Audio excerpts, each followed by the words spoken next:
Muito boa noite, meus amigos. Mais uma vez, estamos ao vivo. Uma alegria entrar na sua casa para falarmos sobre catequese, história da igreja, assuntos relacionados às Sagradas Escrituras, que é o caso do programa de hoje.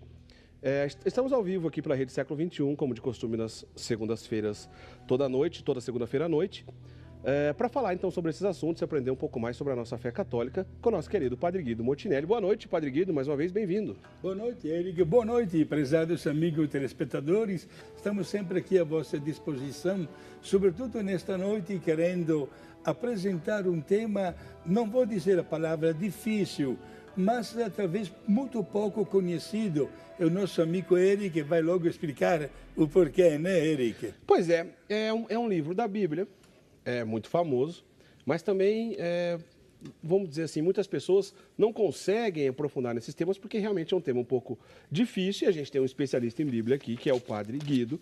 O Padre Guido Motinelli fala sobre tantos assuntos relacionados à fé católica, mas a área dele de estudo mesmo é relacionada às Sagradas Escrituras. Bom, nós vamos falar então sobre o livro do Apocalipse, o Apocalipse de São João. Esse é o tema de hoje. Vamos saber os detalhes dos símbolos do Apocalipse, como ele foi escrito, um monte de coisa interessante.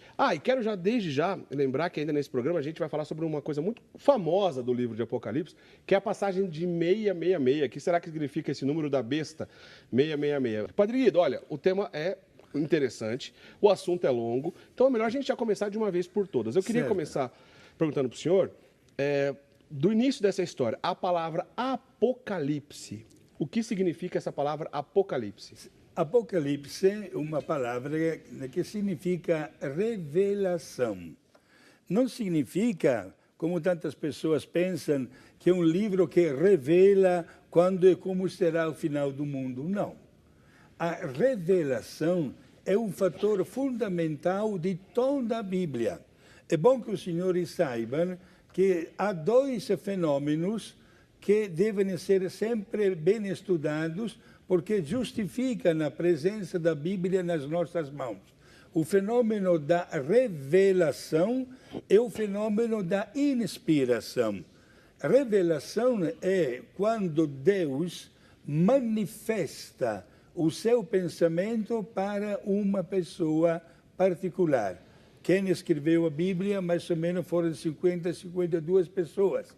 Inspiração é o fenômeno com o qual a pessoa, recebendo o pensamento de Deus, o escreve usando a terminologia da sua época, as imagens também da sua época, uma linguagem que caracteriza épocas diferentes no qual foi escrito. Agora, São João, autor deste livro da Bíblia, que é o último livro da Bíblia, ele vivia numa situação muito difícil e precária.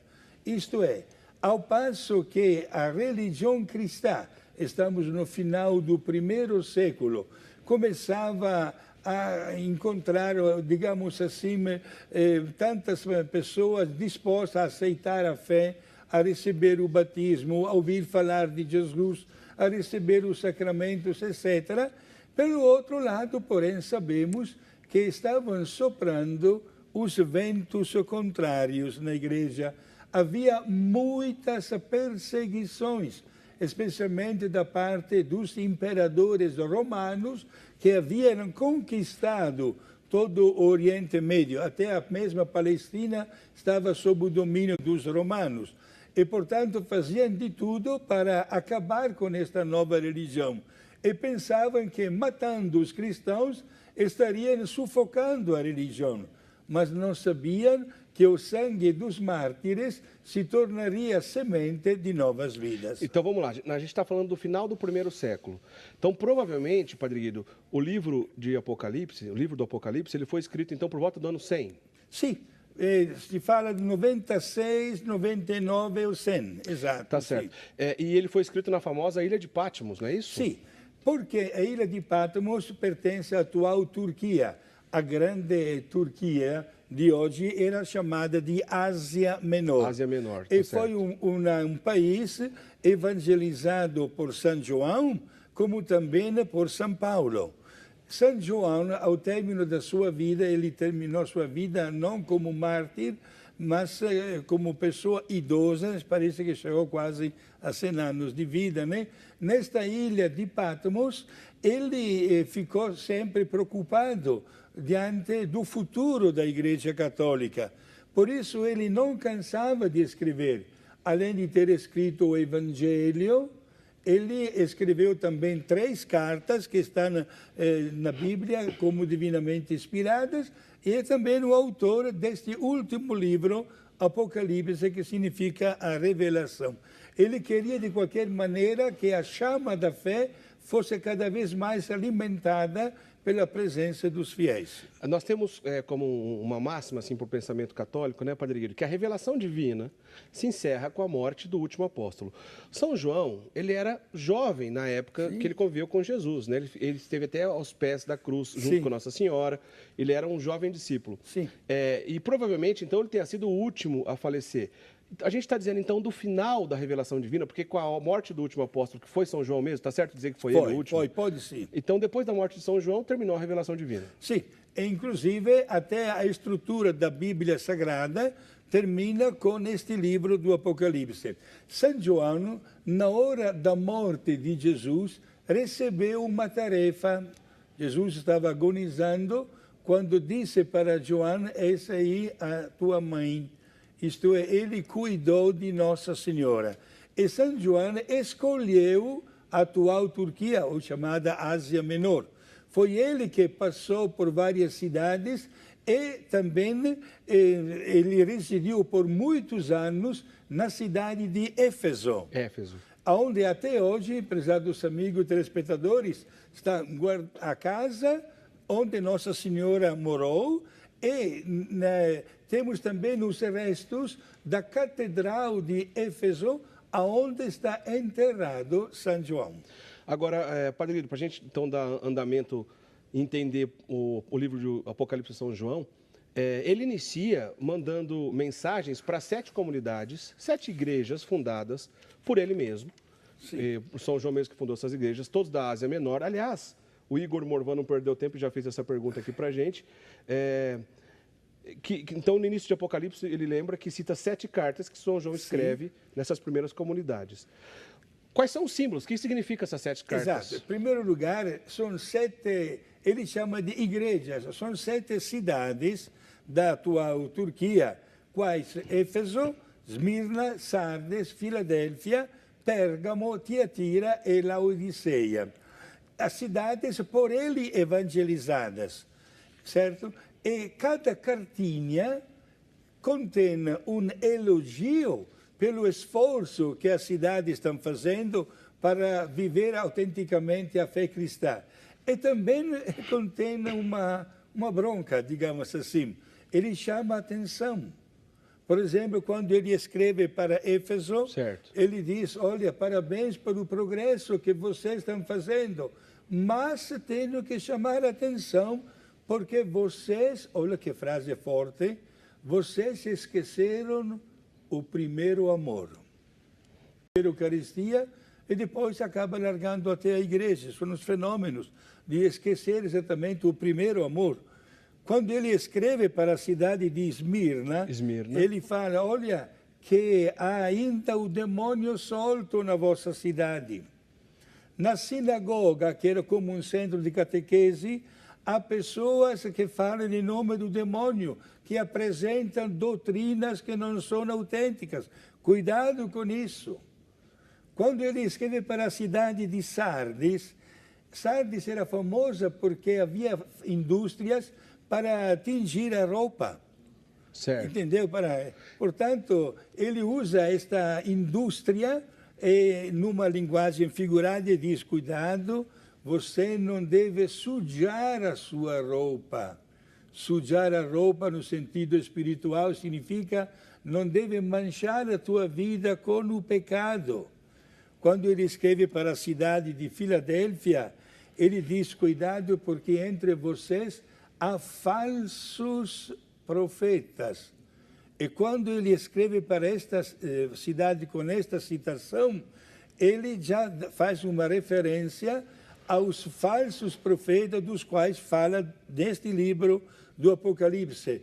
pessoas que se apresentam com traje de cordeiro, mas são lobos dentro de si. A expressão lobos em pele de cordeiro. Exato, né? Portanto, cuidado com estes falsos profetas.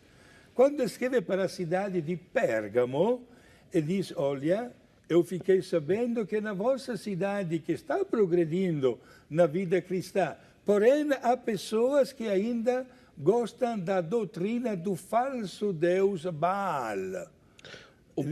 Aquele antigo deus pagão do Antigo Testamento, Baal, não é isso? Perfeito, que é citado no livro do profeta Elias, 600 anos antes de Cristo. Isto é impossível, já estamos no primeiro século depois de Cristo e ainda há seguidores deste falso Deus. E não se pode absolutamente colocar um outro Deus na nossa vida. Quando ele escreve para a cidade de Tiatira, chama a atenção do povo, porque ele diz, como é que é? Eu passei muito tempo com vocês e chamei a atenção porque havia prostitutas na vossa cidade. E me disseram que há uma, bota até o nome, Jezabel, que ainda continua os seus gestos imorais na vossa cidade. Por favor, mandem embora esta prostituta. E quando ele escreve para a cidade de Laodiceia, que era famosa porque havia termas minerais, né? Uma espécie de águas medicinais, tratamento com águas, exato, não é isso? Águas quentes. Certo. Então ele aproveita para dizer, olha, eu fiquei sabendo que há vários de vocês que não são nem quentes nem frios. Pelo fato que vocês não são nem quentes nem frios, eu começo, olha que palavra, a vomitar vocês da minha boca. Isto é, e cada cartinha, são 7, termina com esta frase, a mesma. Quem tem ouvidos, ouça o que o Espírito diz às comunidades. Agora, rapidamente, antes da gente terminar esse bloco, é importante ressaltar um detalhe. Boa parte do Novo Testamento foi escrito em grego, mas esse livro, que é o último livro do Novo Testamento, perdão, o último livro da Bíblia, que é o Apocalipse, não foi escrito em grego, né, Padre Guido? Não, foi escrito em hebraico. Por que será que ele resolveu escrever em hebraico? Uma bela, obrigado por essa sua pergunta. Meus irmãos, disse no começo que estavam soprando os ventos contrários à igreja. Se São João tivesse escolhido como idioma deste livro a língua latina, ou a língua grega, que se falava fluentemente naquelas regiões, este livro teria sido descoberto, e sendo que ele faz muitas acusações, logo teria sido queimado na primeira fogueira que encontravam por aí. Certo. Por isso, São João, numa medida muito prudente e inteligente, usou exatamente a língua hebraica, uma língua um pouco mais difícil, e com imagens que nós chamamos logo de apocalípticas.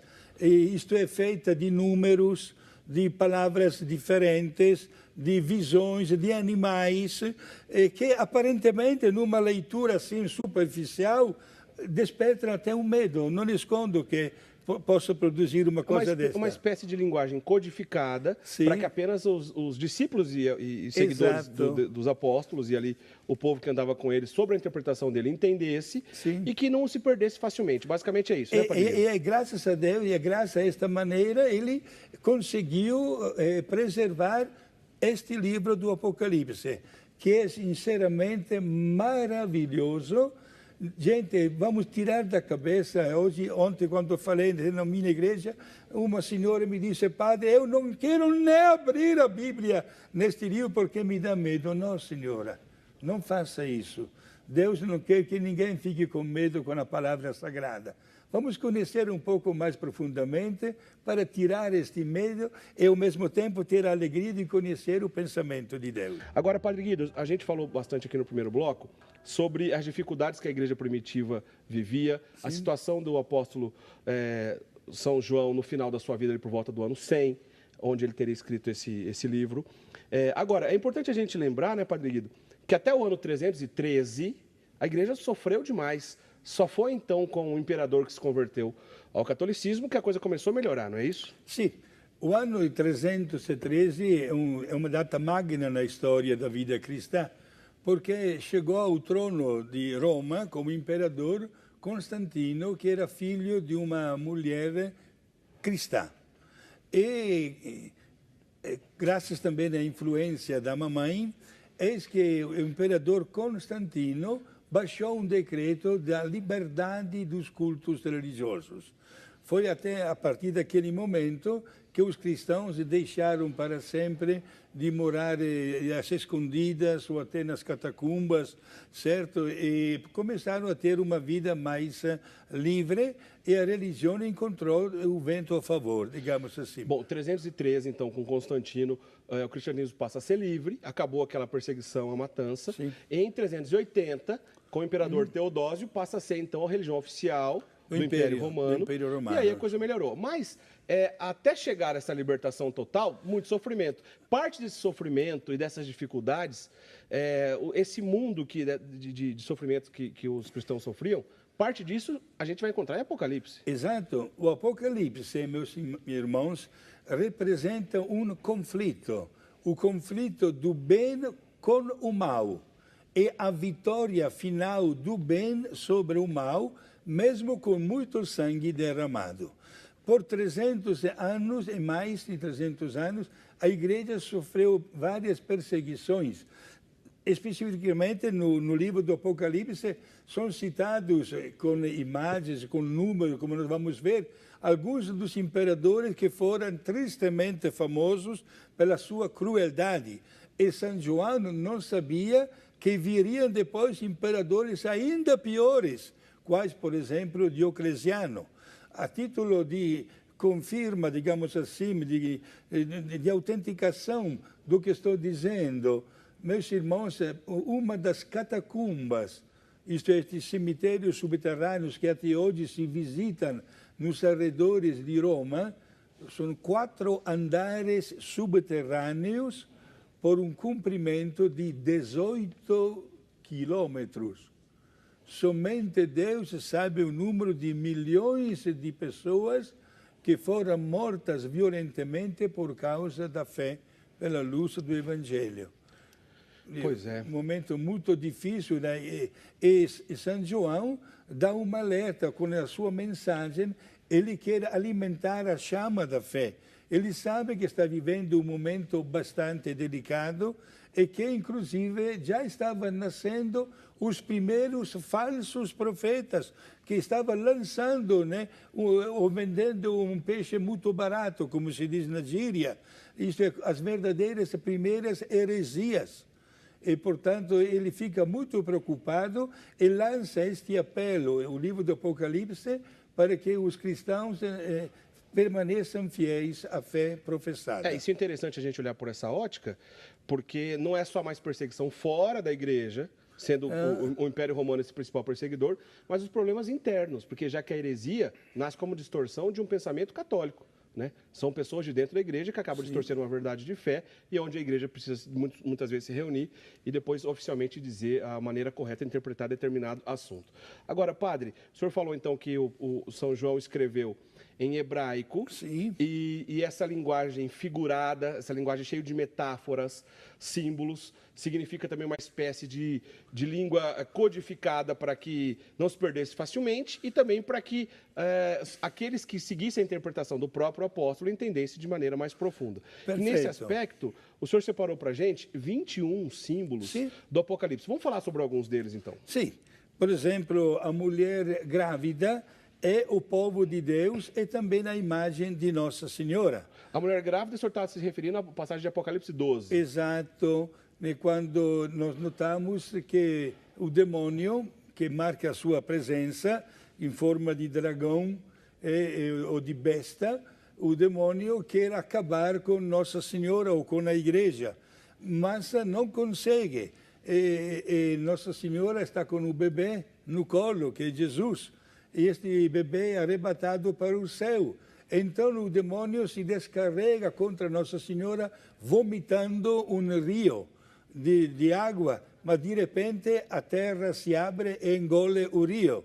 Isto é, o demônio não pode fazer nada contra Nossa Senhora, então ele se descarrega contra exatamente a geração que vem, isto é, contra a humanidade, que somos todos filhos de Deus. Isso tem relação também com aquela passagem, a gente está no final da Bíblia, tem aquela passagem no início da Bíblia de Gênesis, com a descendência da mulher e da serpente, tem relação também, né? Muito bela a sua colocação.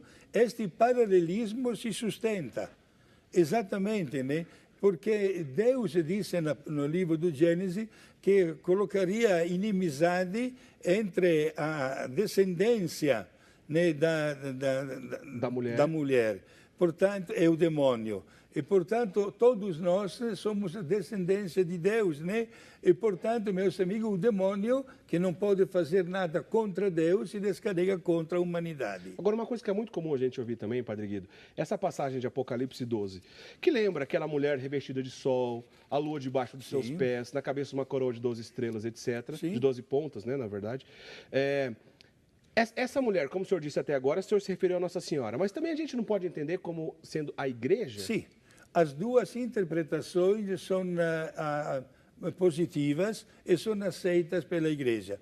Agora, aproveito para deixar bem claro que nem todas as passagens deste livro têm uma explicação, digamos assim... Literal.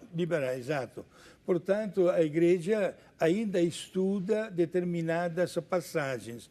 Isto, porém, não significa superar ou passar para cima da igreja e começar a espalhar notícias que, na verdade, não estão contidas neste livro. Falando agora ainda dos símbolos, temos, por exemplo, um dragão que se apresenta com 7 cabeças. As cabeças são as colinas da cidade de Roma. Roma nunca é citada como a palavra Roma, mas é citada como a grande prostituta, uma figura de uma mulher prostituta e embriagada, que se alimenta tomando o sangue até das pessoas, até isso, né? Por quê? Porque Roma havia colocado muita dificuldade para a difusão da religião cristã. Quando o senhor diz Roma, não necessariamente a cidade geográfica, mas o Império Romano. Isso, todo o Império Romano, exato. Depois nós temos a imagem do Cordeiro, que é Jesus. Agora, ocupa grande destaque também a presença de números neste livro. Certo. Os números, na mentalidade hebraica, têm também um significado. Foi sempre assim, na verdade, na história, né? Certo. Até hoje nós vivemos, jogamos às vezes até usando a palavra de animais que dizem respeito a números, né? É normal. E também na mentalidade hebraica isso existe. Então, o que eu quero dizer com isso? Não se pode pegar ao pé da letra, né, a palavra de um número, um algarismo, para dizer que aquele número é aquele número e chega. Não. Por exemplo, o número 7 é o número da perfeição, o número que foge até o nosso controle. Não podemos pegar aquele 7 como número 7 e chega. Até Jesus aconteceu mais de uma vez, né? Quando alguém perguntou para Jesus, que falava exatamente aramaico, que é um dialeto hebraico, Jesus, quantas vezes tenho que perdoar para o meu irmão? Até 7 vezes, isto é, sempre. E Jesus respondeu com uma expressão que parece um jogo de palavras, né? Não te digo até 7 vezes, mas 70 vezes 7 vezes, isto é, sempre, sempre, sempre. Nesse caso, a gente consegue resolver 2 problemas. O primeiro deles, antes da gente falar do 666, que eu vou falar na sequência. Sim. O primeiro deles, a questão dos 144 mil, que seriam os eleitos de Deus. A gente resolve, nessa questão dos números, nessa quase que charada dos números, a gente resolve essa questão. Padre Guido, só no céu, só vai caber 144 mil pessoas? Não, meu filho, porque, em primeiro lugar, pegamos a expressão de São Paulo, que numa linguagem explícita ele diz: esta é a vontade de Deus, a vossa santificação, sem nenhuma exceção. Agora, o capítulo que você quer citar é o famoso capítulo 7 do livro do Apocalipse, são 21 capítulos ao todo. No capítulo 7, São João tem uma visão porque responde a um desejo de Deus. Deus quer fazer o recenseamento das pessoas que são fiéis a Ele. E aí aparece exatamente o seguinte: de cada uma das 12 tribos que representaria a humanidade, é escolhido o número 12, que também é o número da perfeição, da totalidade, multiplicado por 1.000, que também é o número da perfeição. Então, fazendo a conta de 12.000 vezes 12, dá 144.000. Quando o senhor diz as 12 tribos, o senhor está se referindo às 12 tribos de Israel, citadas no Antigo Testamento. Exato, sim, que são citadas. Dá este número. Só que, de uma maneira muito inteligente e sábia, São João, logo em seguida, no mesmo capítulo, no versículo 9, pode conferir, ele diz o seguinte: e depois disso, depois desta visão dos 144.000, e depois disso, eu vi uma multidão tão grande que ninguém podia contar. Exatamente esta que é a expressão de Deus. Isto é, para sermos santos, fugimos dos números concretos, certo? Agora, não é uma crítica, mas quero ensinar exatamente a ler com muito cuidado, com muita prudência, este livro do Apocalipse, e estes números que estão citados não devem ser pegos de uma maneira literária, mas no seu significado teológico. E a gente também tem que afirmar, né, Padre Guido, para a gente ter essas informações corretas, é legal que a gente siga, claro, uma tradução aprovada pela Igreja Católica, uma tradução da Bíblia Católica, onde não vai faltar nada, onde outras denominações cristãs retiraram. Agora, de uma vez por todas, vamos entender a história do 666. Quero pedir para a produção entrar aqui com a gente, para a gente. A gente preparou aqui um pequeno cartaz aqui, vou voltar do lado do Padre Guido. A produção vai preparar aqui para a gente, que vai ajudar, então, a explicação sobre essa história do 666. Padre Guido, ao final das contas, você já explicou, então, que o 7 é o número da perfeição, que outros códigos aí de número, como por exemplo, a gente acabou de falar do 144.000, e o 666. Explica para a gente, o que significa 666, o número da besta? Ok, em primeiro lugar, onde é que nós encontramos este número? No final do capítulo 13.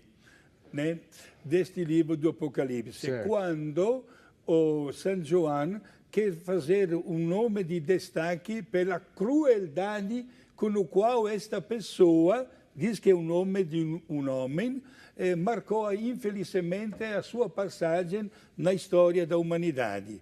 E era o imperador Nero. Agora, como é que nós chegamos aí? Vamos lá. Repito que não poderia ele nunca ter escrito esta palavra Nero, senão o livro do Apocalipse teria sido queimado na hora. Usou exatamente a linguagem hebraica. Agora, vamos ver se conseguimos colocar aqui. Vamos lá. Vejam só as duas versões. As duas versões estão explicadas aí. A versão de língua latina. Os nossos irmãos crentes e protestantes, querendo identificar esta pessoa, que é com o número 666, eles dizem, olha, é o Papa. Como? Como é que vocês chegam a dizer que é o Papa? Eles usam esta frase em língua latina. O Papa é Vicarius Filii Dei. Em português, vigário do Filho de Deus. Então, só lembrando, essa primeira versão que o senhor está dizendo aí em latim, não é a versão oficial da igreja. Exato. É uma versão, inclusive, que a gente encontra no meio protestante, para tentar forçar a barra de que essa besta do Apocalipse é o Papa, é isso? É aí o grave risco de não forçar a Bíblia a dizer coisas que a Bíblia não diz. Não diz, está certo. Exato. Agora, os nossos irmãos chegam a esta conclusão porque os romanos usavam também colocar números com as letras. A letra V era o número 5, a letra I, número 1. O C, o número 100. Depois a letra A não tinha pontuação. Certo. E outra tinha sempre 1, 5, nem U, S não tinha. Resultado, a letra D, 500, fazendo a soma, dava exatamente 666. Agora, a primeira observação, nós temos que ser agora bem objetivos. Certo. Já disse 2 vezes, e volto a repetir para a terceira vez, que São João fez questão de evitar a língua latina. Então quer dizer que essa explicação no latim é falsa. É falsa. É uma forçação. É fruto só de fantasia. Forçando a barra. Agora, vamos exatamente à linguagem hebraica Certo. que São João usou. A língua hebraica, apesar dos amigos telespectadores, se escreve de direita para esquerda, o contrário de nós. Ao contrário da nossa. E não tem vogais. Agora, podem olhar aqui. Vamos lá. Olhando de direita para esquerda, temos a letra Q, né? Certo. A letra S e R. Seria Quesar, isto é César. César. César, em hebraico, Quesar. Repito, não tem as vogais. Um Q, um S e um R. Nerum. Nero. Nero não tem as vogais. Lembrando, então, o imperador Nero. É imperador Nero. Agora, também na língua hebraica, as letras do alfabeto correspondem a números. Tá ali, por exemplo, o que correspondia A a 100, 100, S a 60, e assim por diante. R 200, fazendo a soma, dá exatamente 666. Então, essa interpretação abaixo, na qual o senhor acabou de dizer, do Sim. hebraico, em relação à conclusão que a gente chega, que quis fazer referência ao imperador Nero, essa é oficial, a Esta igreja é admite oficial, isso. Exato. É tão claro na linguagem de São João, falta só escrever que o imperador Nero, ele, de uma maneira sábia, inteligente e prudente, chegou a dizer isso exatamente através do número 666, que é a soma das letras que formam os dois nomes César Nerum, isto é, César Nero. Todos os imperadores tinham o apelido de César. Por isso, César Nero. Muito bom. Então, de uma vez por todas, explicado essa história do 666, diz respeito, então, ao imperador Nero. Se o Apocalipse de São João, né, o próprio São João escreveu com linguagem figurada, com figuras um pouco estranhas, assim, até para a gente entender, será que ele previa o sofrimento e a perseguição dos cristãos?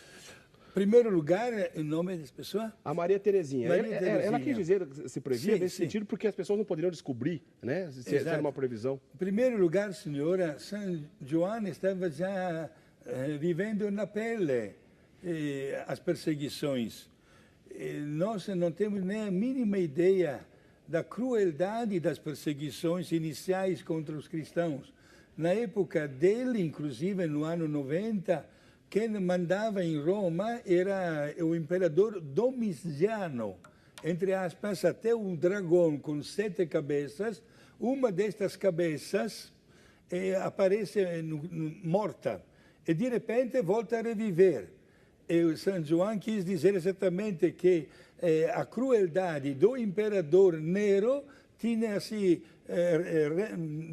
voltado a reviver no imperador Domiciano. Certo. E não sabia, inclusive, o São João, que lá pelo ano 280 chegaria ao trono de Roma um dos piores imperadores, Diocleciano. Então, não dá para dizer que era só uma previsão, já era uma vivência. Não, era já. uma vivência, exatamente. Era um momento muito difícil que os cristãos estavam passando e ele, São João, está fazendo de tudo com este documento para manter firme a fé. E olha, somente Deus, volto a repetir, sabe o número de mártires, de pessoas que preferiram até uma morte violenta ao invés de negar a pessoa de Deus. Vamos lá. Agradecer então a participação da Salete, que também mandou uma participação com a gente. O José Iderlande Bezerra. O Padre Guido responde durante a semana também seu e-mail. Agora o Beto Machado faz uma pergunta assim. É impossível não fazer a relação do livro de Apocalipse com o fim dos tempos, né? De uma vez por todas. O livro de Apocalipse, Padre Guido, é um livro sobre o fim dos tempos? Não. não vamos usar esta linguagem. Porque, em primeiro lugar, o objetivo deste livro era dar a confirmação da vitória da religião cristã sobre qualquer outra forma de mal. Para alcançar este objetivo, São João escreveu exatamente este livro divinamente inspirado. Por isso, aí é que ele consegue dar serenidade aos fiéis, dizendo, olha que vai terminar esta tempestade, aguente firme, manifestem a vossa fé. E vocês poderão notar que o demônio vai se retirando, vai deixar o campo livre para vocês viver bem. É claro que não é, como o senhor disse, diretamente um livro relacionado ao fim dos tempos, mas tem uma outra expressão, dentro daqueles 21 símbolos que o senhor separou para a gente, não vai ter tempo de falar de todos, mas um deles é o Armagedon. Sim. Né? É quase sinônimo de fim dos tempos, mas não, a gente não deve pensar assim. Não, Armagedon em língua grega é mais Armagedon, né? Certo. Também, que significa a destruição dos exércitos inimigos. Isto é, todo o mal será vencido. E a imagem mais profunda que São João coloca neste livro para dizer isso é que o dragão, isto é, o demônio, que vai ficar preso por 1000 anos e depois vai ser solto por um breve período, no final vão descer os anjos do céu que colocam este dragão no lago da morte, que simboliza a morte da morte. Entendeu? Isto é, a derrota final do mal. Nessa história toda que o Apocalipse traz, dessa derrota do bem e do mal, a gente vê claramente a presença também direcionada aos anjos, inclusive Miguel, né, padre? Sim.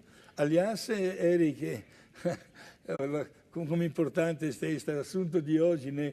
Você tocou numa tecla muito bela e muito delicada. Por quê? Porque no livro do Apocalipse aparece também a figura de São Miguel Arcanjo. É ele que recebeu a ordem de Deus de expulsar do paraíso os anjos infiéis. Aí alguém poderia perguntar, o que é isso, padre? Explique com palavras um pouquinho mais simples. Gente, é claro que Deus apresentou também para os anjos uma determinada provação. E vários anjos ficaram fiéis a Deus, outros se rebelaram contra Deus. Alguém perguntaria que tipo de provação? Não está registrado no livro do Apocalipse. Certo. Só que nós, biblistas, digamos assim, temos uma orientação que parece bastante válida. Dá para dizer que há um consenso entre os biblistas. Sim, há um consenso, exato. Poderia ter acontecido o seguinte, prestem atenção. Pode ser que Deus manifestou aos anjos o mistério da encarnação de seu Filho.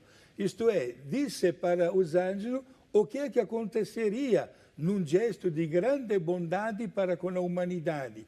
Ele mandaria o seu Filho aqui no mundo, que aceitaria a natureza humana, menos o pecado, e resgataria a humanidade de toda forma de erro e do mal. E pediu para os anjos de adorar o seu Filho. Foi aí que os anjos se separaram. Por quê? Ao passo que um grande número adorou a Jesus, outros anjos começaram a refletir.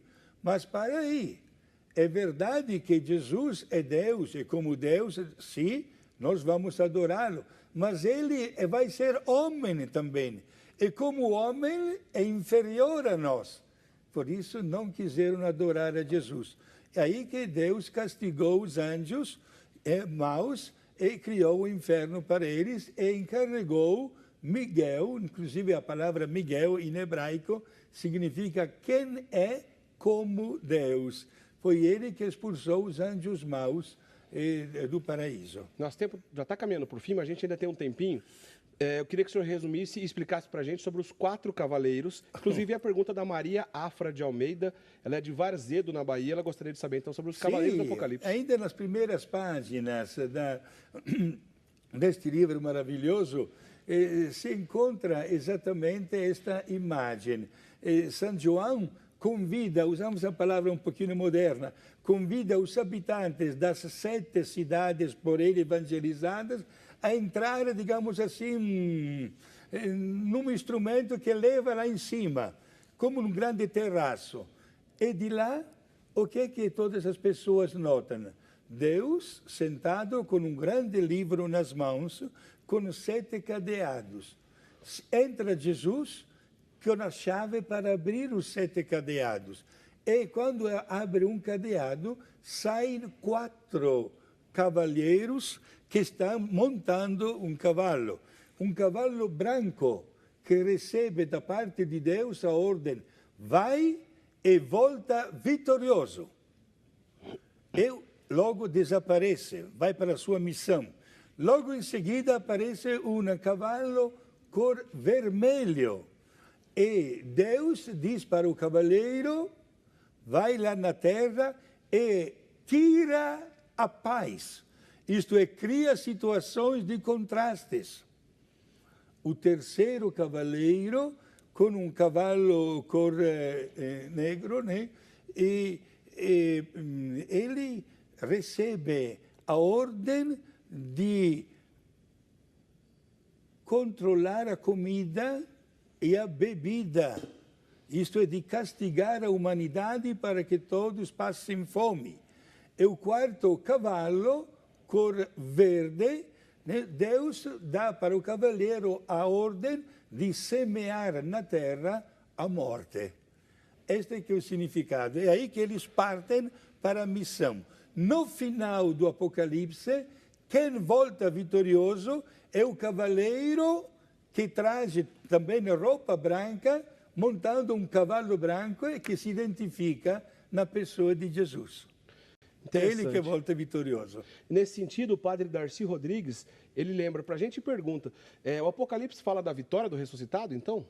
É claro, a vitória, e celebra inclusive a vitória apresentando uma cidade celeste. É o capítulo 21, o último capítulo, iluminada pela luz de Deus, sem nenhum problema, numa contemplação pura da presença de Deus, como recompensa por ter enfrentado todas as várias lutas aqui na Terra contra o demônio. O Joaquim Frota, ele lembra aqui que a gente acabou de fazer a explicação sobre o 666, e ele pergunta, bom, se a explicação oficial, se a versão oficial que a igreja admite, que diz respeito ao imperador Nero, então quer dizer que a gente não precisa esperar mais nenhuma besta surgir do Apocalipse? Não, fica tranquilo, né? Está completo já o quadro, né? Aliás, eu aproveito para dizer para os nossos amigos, não tenham medo de ler este livro. Se tem, naturalmente, tantas perguntas, não tem uma resposta imediata, contate nos vossos sacerdotes. Com certeza, querendo também ter a minha explicação, fico à vossa disposição. Não tenha medo, o número de contato aqui da televisão é já bastante conhecido. Eu faço questão de ajudar tantas pessoas a ter um conhecimento perfeito da palavra de Deus. Só lembrando, viu, Margarida Maria de Ribeirão Preto, a palavra Apocalipse, a gente disse no comecinho do programa, significa, Padre Guido, Apocalipse significa? Revelação. Revelação. Revelação de Deus. Sim. Olha só, às vezes a gente não consegue responder a todo mundo. Ora, porque a pergunta não está direcionada diretamente ao tema, a gente não tem muito tempo, o Padre Guido responde durante a semana. Sim. Por e-mail, ele sempre responde, então, essas perguntas. Agora, eu quero fazer um resumo de uma resposta aqui, resumindo algumas dúvidas. Não existe nenhuma relação com as passagens de Apocalipse com profecias envolvendo o nome de Papa X, Papa Y ou Papa Z. Isso é fato. Aliás, é muito famosa uma chamada profecia de São Malaquias, que seria o último Papa fulano ou beltrano. Infelizmente, não vai dar tempo da gente explicar isso agora, mas eu posso dizer categoricamente, baseado, por exemplo, nos estudos de Dom Estevão Bittencourt, que essa profecia de Malaquias é falsa, não é uma profecia verdadeira. E também, você acaba de dizer uma frase também que é falsa. não é santo. Pois é, além disso, né? Não é Bom, santo. nós vamos falar sobre essa história de profecia de São Malaquias, entre aspas, numa outra oportunidade, que ela causa sempre muita confusão e as pessoas associam muitas vezes a Apocalipse.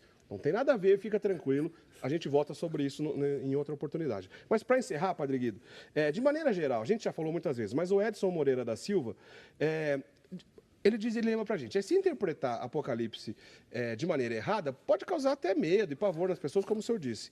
Em linhas gerais, qual que é a maneira correta, então, de interpretar? Adquirindo uma Bíblia católica, aconselho das várias edições da Bíblia para um conhecimento belo, simples, completo e também com uma linguagem acessível ao conhecimento de tantas pessoas, a edição pastoral da Paulus. A edição da pastoral da Paulus, porque aquelas notas de rodapé e tudo mais ali, da edição da pastoral da Paulus em relação ao Apocalipse, quer dizer que é bacana, Padre Guido? Perfeito. Não somente, mas os comentaristas desta edição da Paulus também publicaram um estudo de cada um dos livros, inclusive do Apocalipse. E o livro tem como título Como Ler o Livro do Apocalipse. Aconselharia uma bela leitura, porque, estamos diante da Palavra de Deus, e a Palavra de Deus, me desculpe, não pode provocar medo. Né? Vamos ler com alegria, porque se trata de encontrarmos-nos com Ele e de dizer sempre o nosso sim para Ele. Antes de terminar, ainda quero arriscar uma última rapidinho aqui, da Marlene Gonçalves, ela é de Caratinga, Minas Gerais. Ela lembra sobre o versículo, não sei se você vai lembrar de cabeça, o versículo 5 do capítulo 21 de Apocalipse. A gente falou sobre isso nos bastidores? O capítulo 21 do Apocalipse é o capítulo 5, eu lembro do versículo 5 do capítulo 21. Não lembro agora, mas sei que o capítulo inteiro é dedicado à cidade celeste, à Nova Jerusalém. Isto é, a recompensa dos sofrimentos e a celebração das núpcias do Cordeiro com a igreja. Portanto, uma imagem do paraíso que deve ser o objetivo final de todos nós. Eu perguntei isso porque assim o senhor foi citando outros símbolos. Sim. Lembra aqueles 21 que eu disse? Ele citou muitos aqui sem a gente lembrar que é eles. Algumas seitas fora da Igreja Católica acabam fazendo referência, por exemplo, até mesmo a Igreja Católica chamando de Babilônia. Né? O que é Babilônia, Padre Guido? Que é um desses símbolos? Babilônia vem da palavra Babel, em hebraico, que significa confusão. Nós temos a famosa Torre de Babel, contada ainda no primeiro livro da Bíblia, né? E a Babilônia é exatamente o apelido que São João dá também à cidade de Roma, porque criou a pior das confusões dos vários credos religiosos e, sobretudo, porque perseguiu muito, né, a religião católica. Né? Então, vamos para a bênção, que a gente não tem mais tempo, Padre Guido. Certo, Nossa Senhora. Mas qualquer coisa, fico à vossa disposição. Para todos vocês, prezados amigos, telespectadores, a bênção de Deus, o Pai, Filho e Espírito Santo. Amém. Obrigado. Amém.